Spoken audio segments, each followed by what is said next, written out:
Mon collègue Stéphane Leroux a préparé un top 10 assez préliminaire. Très préliminaire, en vue du repêchage de 2026 des meilleurs espoirs. Puis, tout un suspense. Bien malin, celui qui pourra prédire qui sera sélectionné au premier rang. Non, c'est pas vrai. On regarde ça ensemble. Donc, le numéro 1, sans la moindre surprise, Gavin McKenna, un attaquant qui va évoluer pour l'Université Penn State cette saison.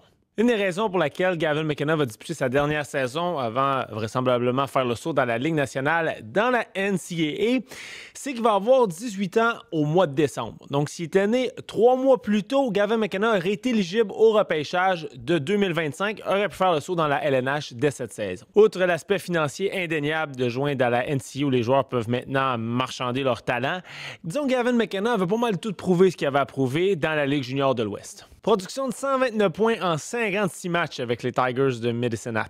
En série, 38 points en 16 matchs, donc grosso modo une moyenne de 2,5 points par match. D'ailleurs, Medicine Hat a remporté le championnat dans la Ligue de l'Ouest. Et pour le repêchage de 2026, disons qu'on sait depuis quelques années déjà que Gavin McKenna va être le premier choix au total. C'est pas ce genre d'édition où, à quelques mois du repêchage, ou même une saison avant le repêchage, il y a 2 ou 3 candidats qui sont pressentis pour être le premier choix au total. Non, c'est Gavin McKenna. Pourquoi je dis ça? Bon, un bon joueur, un joueur qui a le potentiel d'être admissible au repêchage de la LNH, souvent va commencer son stage junior à 16 ans. Il y a une poignée de joueurs qui ont reçu le statut de joueur exceptionnel. Eux ont commencé leur stage junior à 15 ans. Gavin McKenna a disputé son premier match dans la Ligue de l'Ouest à 14 ans. Ça, c'est plus qu'exceptionnel. Puis son premier match à 14 ans, 4 mentions d'aide dans le match. La saison qui a suivi, donc la moitié à 15 ans, l'autre moitié à 16 ans, je vous rappelle, il est né au mois de décembre, 97 points en 61 matchs. Connor McDavid, qui a joué dans la Ligue junior de l'Ontario à 15 ans, 66 points en 63 matchs à sa saison de 15 ans. Si ça se confirme et que McKenna est effectivement le premier joueur choisi au mois de juin prochain, et ça va être la 5e fois en 6 ans quand même que c'est un joueur du Canada qui est repêché au premier rang au total. Et l'exception dans ces 6 années-là, Juraj Slafkovský repêché au premier rang par le Canadien en 2022. Il va déjà être intéressant de suivre l'évolution de Gavin McKenna au championnat mondial junior qui va avoir lieu dans le temps des fêtes. Il va y participer pour la 2e fois.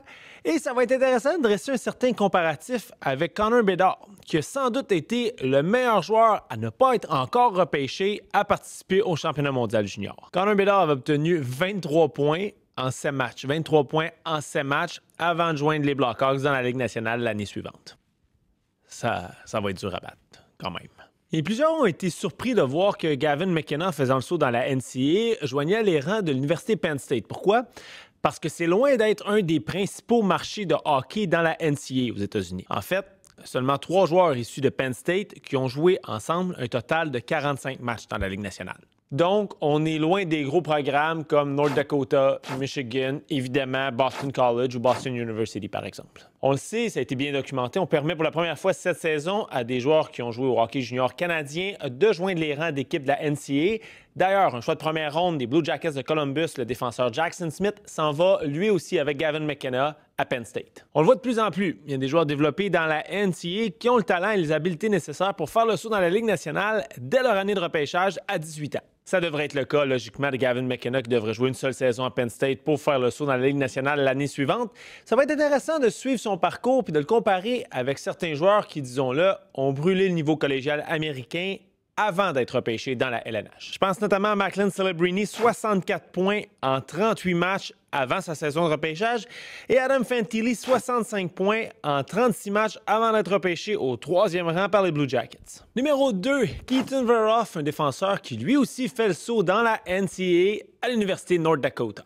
Ouais, comme McKenna, Veroff évoluait dans la Ligue de l'Ouest, lui du côté des Royals de Victoria, et il fait le saut dans la NCAA avant son année de repêchage. En fait, lui et McKenna vont devenir les 2 plus jeunes joueurs de la NCAA. Donc, Veroff, 17 ans, 6 pieds 4, 212 livres. T'appelles ça un cadeau de la nature. Et en plus, il tire la droite, ce qui est toujours recherché par les équipes de la Ligue nationale parce qu'il y a moins de défenseurs droitiers que de défenseurs gauchers. Au même âge, il y a un profil qui peut nous faire rappeler celui d'Aaron Ekblad, qui a à peu près le même format, droitier lui aussi, repêché au premier rang en 2014. Veroff fait 45 points en 63 matchs, dont 21 buts. À sa saison de 16 ans, c'est dur à battre. Et pour les joueurs qui sont costauds au niveau junior, tu te demandes tout le temps un petit peu s'ils dominent à cause qu'ils sont costauds ou s'ils vont être capables de transposer ces qualités-là dans le hockey professionnel. Il ne faut pas oublier que lui était capable de faire ça seulement à 16 ans. À preuve, ça a été le premier défenseur de 16 ans en 40 battant dans la Ligue de l'Ouest à réussir une saison d'au moins 20 buts. Comme McKenna, mais à moindre échelle, c'est un joueur dont on entend le nom depuis plusieurs années pour être un potentiel haut choix de première ronde.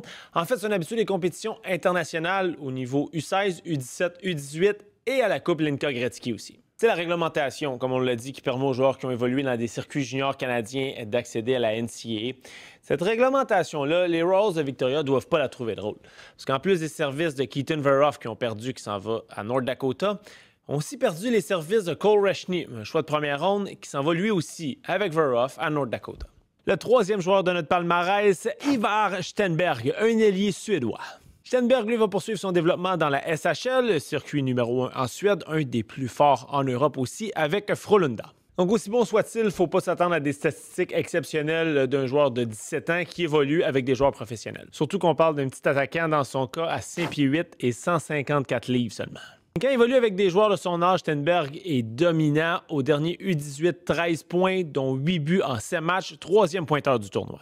C'est aussi le frère d'Otto Stenberg, choix de première ronde en 2023 des Blues de Saint-Louis. C'est un joueur qui a un excellent sens du jeu, mais surtout un coup de patin explosif. Dans son cas, s'il était né seulement 2 semaines plus tôt, aurait été admissible au repêchage de 2025. Et on pense que même dans ce cas-ci, aurait été un candidat pour être choisi dans le top 5. Peyton Belchetz, un attaquant des Spitfire de Windsor dans la Ligue junior de l'Ontario. Attaquant format géant à 6 pieds 5, 225 livres, puis on se doute qu'avec ce gabarit-là, c'est un attaquant, surtout au niveau junior, c'est un attaquant qui excelle devant le filet avec sa force physique, et c'est aussi un joueur qui a d'excellentes mains. C'est loin d'être un produit fini, par contre. À 38 points, 56 matchs à sa saison de 16 ans, évidemment, c'est un bon rendement. Mais on n'est pas dans le rendement exceptionnel pour un joueur qui aspire à être repêché dans le top 5 de la Ligue nationale. Et avec les départs de Veroff et McKenna de la Ligue canadienne vers les universités américaines, Belchetz pourrait être le premier joueur à son année de repêchage à jouer dans la Ligue canadienne à être repêché en 2026. Ce serait la première fois depuis l'an 2000 qu'aucun joueur issu de la Ligue canadienne à son année de repêchage est repêché parmi les 3 premiers joueurs. Cette année-là, Rick DiPietro et Danny Hitley, repêchés premier et deuxième, provenaient des rangs universitaires américains et Marian Gaborik provenait de la Slovaquie. 5e espoir de notre palmarès, Ryan Rubrek, ailier des Ice Dogs de Niagara dans la Ligue junior de l'Ontario. Un autre attaquant costaud à 6 pieds 3, 210 livres. Le deuxième joueur repêché au repêchage de la Ligue junior de l'Ontario en 2023, derrière qui? Matthew Schaefer, repêché premier rond total lors du dernier repêchage. On l'appelle dans le jargon du hockey un joueur late qui va donc disputer 3 saisons complètes avant son repêchage dans la LNH. 87 points en 64 matchs l'année dernière, dont 41 buts. Connaît un bon championnat mondial U18 avec 9 points en 7 matchs dans une équipe où, on le sait, la plupart des joueurs sont repêchés quelques semaines après le tournoi au repêchage de juin. Et c'est un joueur qui l'a pas eu facile à son arrivée dans la Ligue junior de l'Ontario. Les Ice Dogs ont terminé à sa saison de 16 ans au dernier rang de la Ligue. Il a aidé à relancer une organisation qui avait été marquée par la suspension de 2 joueurs par la Ligue junior de l'Ontario dans un dossier de bullying et le directeur général, qui était aussi le propriétaire, qui a été suspendu pour avoir violé la politique de confidentialité de la Ligue dans une enquête. Donc c'était loin d'être une situation facile dans son cas. Ryan Lynn, défenseur des Giants de Vancouver dans la Ligue de l'Ouest. C'est le deuxième défenseur du palmarès après Keaton Veroff. On disait de Belchetz un peu plus tôt que pour un joueur de 16 ans, mais sa production n'a pas été si spectaculaire que ça. Mais pour Ryan Lynn, à 16 ans, un défenseur, sa production, elle a été spectaculaire. 53 points en 60 matchs pour Lynn. C'était le premier défenseur recru de la Ligue de l'Ouest à récolter au moins 60 points depuis Scott Niedermayer en 1989-1990. Une drôle de hasard, Landon Dupont, un défenseur exceptionnel qui a joué dans la Ligue à 15 ans, la même année a aussi réalisé ce fait d'armes-là. Donc, nul doute, les habiletés offensives de Ryan Lynn sont là pour être un choix top 10, peut-être même un choix top 5. Ce qui pourrait le faire descendre un petit peu et l'exclure du top 5, c'est qu'à 5 pieds 11, c'est pas un défenseur gros format. Et au fait, est-ce que c'est encore vrai, ça? Du moins, on peut se poser la question quand on voit des défenseurs comme Quinn Hughes, Lane Austin évidemment, ou Adam Fox faire partie de l'élite offensive de la Ligue nationale, même s'il s'agit de défenseurs de petit format. 7e joueur de notre palmarès, Viggo Bjork, un attaquant suédois. Curieusement, peut-être de façon inhabituelle aussi, c'est une cuvée peut-être un petit peu plus faible pour les joueurs de centre. En fait, il pourrait être le premier centre à être repêché. Mais à 5 pieds 8, ce serait pas impossible, même ce serait probable qu'un coup dans la Ligue nationale, il devienne un ailier. Parce qu'en fait, dans la Ligue nationale au complet, il y avait seulement 4 joueurs de centre qui mesuraient 5 pieds 10 ou moins. Il y avait Connor Bedard et Frank Nazar à Chicago, et Mikael Granlund et Marco Rossi.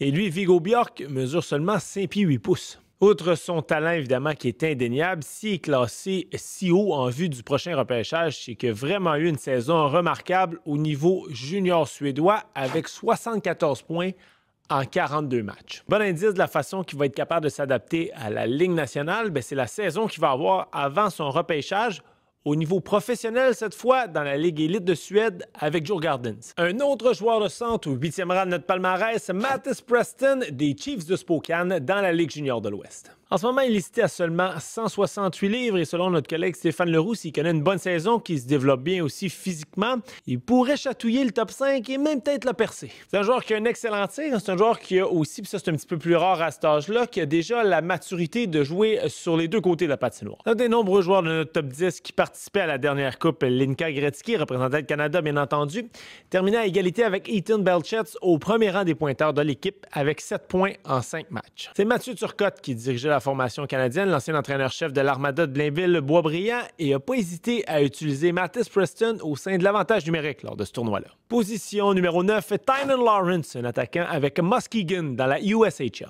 C'est un nom qui va peut-être dire quelque chose aux spécialistes du hockey junior québécois parce qu'il a été repêché au 10e rang par les Saguenay-Chicoutimi dans la LHJMQ. Malheureusement, pour les partisans des Sags, a décidé de ne pas se diriger du côté de Chicoutimi, va plutôt retourner dans la USHL à Muskegon pour une deuxième saison consécutive où il sera le capitaine de la formation. Connu une bonne première saison d'ailleurs dans la USHL avec une production de 54 points en 56 matchs. Muskegon a d'ailleurs remporté le championnat du circuit de la USHL en bonne partie à cause de Lawrence qui a été le meilleur pointeur de la Ligue en série et aussi le joueur le plus utile à son équipe. Et puis celui qui ferme la marche de ce top 10, Daxon Rudolph, défenseur des Raiders de Prince-Albert. Défenseur de 6 pieds 2, 205 livres, un nom qu'on entend depuis un bon moment, ça a été le premier choix au total du repêchage de 2023 dans la Ligue de l'Ouest. 41 points en 64 matchs à sa première saison junior, ce qui est excellent évidemment pour un défenseur de 16 ans. C'est surtout en série qui s'est démarqué avec 12 points en 11 matchs. C'est un habitué de la scène internationale. Lui aussi a représenté le Canada au U16, U17,